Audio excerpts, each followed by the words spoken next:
نصیحت زاہد۔ گرمی کا موسم تھا، گرم ہوا اور دھوپ کی شدت سے شہر مدینہ اور اس کے اطراف کے تمام کھیت اور باغات بری طرح جھلس گئے تھے۔ اسی اثنا میں محمد بن منقدر نامی ایک شخص جو اپنے آپ کو بہت بڑا متقی، پرہیزگار، زاہد، عبادت گزار اور تارک دنیا سمجھتا تھا، اتفاقاً کسی کام سے شہر سے باہر نکلا تو اچانک اس کی نگاہ ایک ایسے تندرست آدمی پر پڑی جو کڑی دھوپ کی پرواہ کیے بغیر اپنے کچھ ساتھیوں کو لیے ہوئے چلا جا رہا تھا۔ اس کے چلنے کا انداز یہ بتا رہا تھا کہ وہ اپنی کھیتی کی دیکھ بھال کے لیے جا رہا ہے اور ساتھ چلنے والے لوگ اس کے کھیت میں کام کرنے والے ہیں۔ اس مرد زاہد نے سوچا، یہ کون شخص ہے جس نے اس شدید گرمی اور چلچلاتی دھوپ میں بھی خود کو دنیا داری میں مشغول کر رکھا ہے۔ یہ سوچتے ہوئے وہ زاہد تیز قدموں کے ساتھ اس شخص کے قریب پہنچ گیا اور یہ دیکھ کر اس کی حیرت میں اور اضافہ ہو گیا کہ وہ شخص کوئی اور نہیں بلکہ محمد ابن علی ابن الحسین یعنی امام محمد باقر علیہ السلام ہے۔ مرد زاہد پھر سوچنے لگا، یہ شریف آدمی آخر اس قدر دنیا پرستی میں کیوں پڑا ہوا ہے؟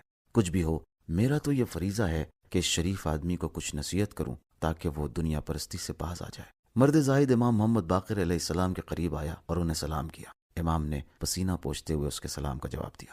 کیا یہ مناسب ہے کہ آپ جیسا شریف انسان اس شدید گرمی اور چلچلاتی دھوپ میں دنیا طلبی کی وجہ سے گھر سے باہر نکلے؟ خصوصاً آپ جیسے تندرست شخص کے لیے یہ دھوپ اور گرمی اور زیادہ تکلیف دہ معلوم ہوتی ہوگی۔ موت کی خبر کس کو ہے؟ کون جانتا ہے کہ کب اسے موت آ جائے؟ شاید اسی وقت آپ کو موت آ جائے، اور اگر خدا نخواستہ ایسی حالت میں موت آ گئی تو آپ کی کیا حالت ہوگی؟ میرے خیال میں آپ جیسے آدمی کے لیے اتنی دنیا داری مناسب نہیں ہے، اور یہ آپ کے لیے زیبا نہیں ہے کہ اس شدید گرمی اور کڑی دھوپ میں اتنی تکلیف برداشت کریں۔ بہرحال میں تو یہی مشورہ دوں گا کہ اتنی دنیا داری آپ جیسے آدمی کے لیے ہرگز مناسب نہیں ہے۔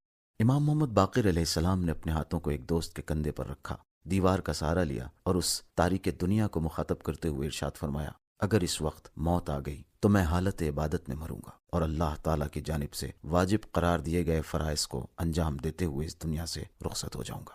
شاید تجھے علم نہیں ہے کہ اس وقت میں جو کچھ کر رہا ہوں وہ عین اطاعت و بندگی پروردگار ہے۔ تو یہ خیال کرتا ہے کہ صرف ذکر خدا، نماز اور دعا ہی عبادت پروردگار ہے؟ میری بھی اپنی زندگی ہے اور زندہ رہنے کے لیے اخراجات کی ضرورت ہوا کرتی ہے۔ اگر میں محنت نہ کروں گا اور تکلیف نہ اٹھاؤں گا تو مجھے اپنی ضروریات زندگی کو پورا کرنے کے لیے تیرے اور تیرے جیسے لوگوں کے سامنے ہاتھ پھیلانا پڑے گا۔ میں اس وقت طلب رزق اور تلاش معاش کے لیے جا رہا ہوں تاکہ مجھے اپنے ضروری کاموں کے لیے کسی دوسرے کا سہارا نہ لینا پڑے۔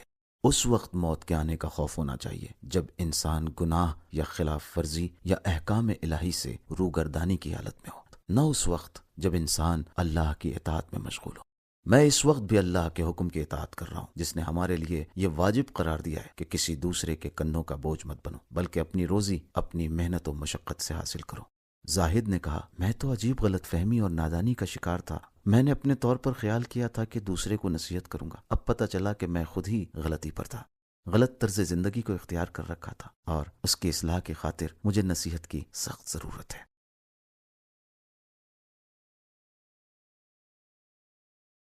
خلیفہ کے دربار میں متوکل ایک ظالم عباسی خلیفہ تھا۔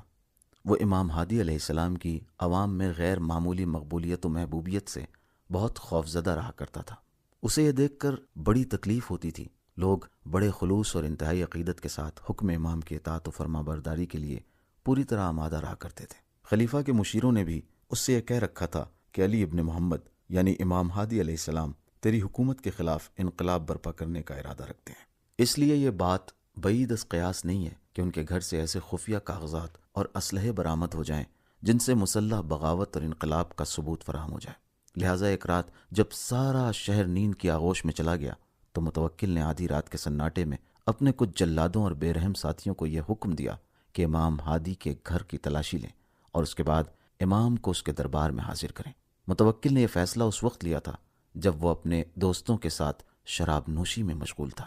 بہرحال متوکل کا حکم ملتے ہی لوگ بڑی پھرتی سے امام ہادی کے گھر پہنچ گئے۔ ان لوگوں نے پہلے امام کو تلاش کرنا شروع کیا تو کیا دیکھا کہ وہ خاکی اور پتریلی زمین پر بیٹھے ہوئے ذکر خدا اور پروردگار سے راز و نیاز میں مشغول ہیں۔ اس کے بعد خلیفہ کے غلاموں نے خانہ تلاشی کا کام شروع کر دیا۔ گھر کا گوشہ گوشہ چھان مارا مگر انہیں وہ نہ مل سکا جس کی تلاش تھی۔ مجبوراً اس پر قناعت کی کہ امام کو دربار خلافت میں پیش کر دیا جائے۔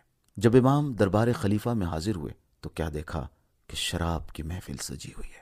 متوکل صدر محفل میں بیٹھا ہوا شراب نوشی میں مصروف ہے۔ امام کو دیکھتے ہی اس نے حکم دیا کہ انہیں ہمارے پہلو میں بٹھایا جائے۔ بہرحال امام ہادی خلیفہ کے بالکل قریب ہی بٹھا دیے گئے۔ متوکل نے شراب کا پیالہ امام کی طرف بڑھا دیا۔ انہوں نے انکار کرتے ہوئے ارشاد فرمایا، خدا کی قسم میں نے کبھی شراب کو منہ نہیں لگایا، لہٰذا تو مجھے معاف رکھ۔ متوکل نے امام کا عذر قبول کر لیا اور اس کے بعد کہنے لگا، اچھا اگر تم شراب نہیں پیتے تو کچھ شعر سناؤ، غزل کے پھڑکتے ہوئے اشعار پڑھ کر ہماری اس محفل کی رنگینی اور رعنائی میں اضافہ کرو، اور ایسے عمدہ اشعار پیش کرو کہ حاضرین مجلس کی طبیعت مچل جائے۔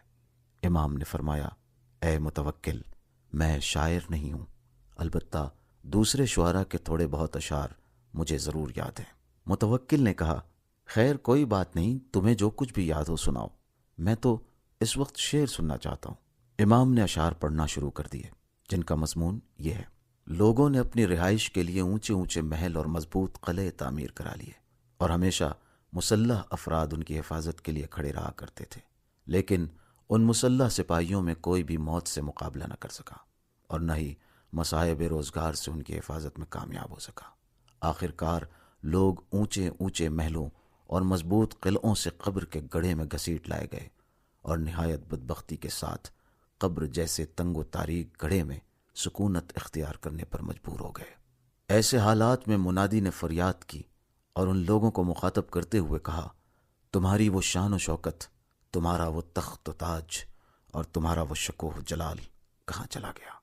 وہ ناز و نعم میں پلے ہوئے چہرے کہاں چلے گئے جو بڑے ناز و نخوت کے ساتھ اطلس و دیبا کے پردوں کے پیچھے لوگوں کی نظروں سے اپنے آپ کو پوشیدہ رکھا کرتے تھے؟ قبر نے ان کی عاقبت کو ذلیل و رسوا کر ڈالا۔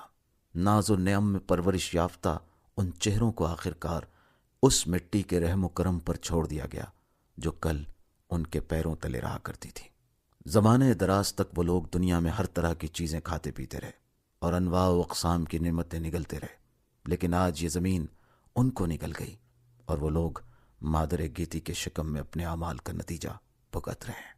امام نے اپنے مخصوص انداز میں یہ اشعار کچھ اس طرح پیش کیے کہ وہ حاضرین مجلس اور خود متوکل کی روح کی گہرائیوں میں اترتے چلے گئے۔ اشعار کے ختم ہوتے ہی محفل شراب نوشی میں شریک تمام لوگوں کا نشہ اتر گیا۔ متوکل نے شراب کا پیالہ زمین پر پٹخ دیا اور اس کی آنکھوں سے آنسو جاری ہو گئے۔ اس طرح وہ شراب نوشی کی محفل ختم ہو گئی۔ حقیقت کے نور نے ایک ظالم اور جلاد صفت حاکم کے دل پر چھائی ہوئی نخوت و غرور کی گرد کو صاف کر دیا، اگرچہ اس کا اثر تھوڑی ہی دیر تک باقی رہا۔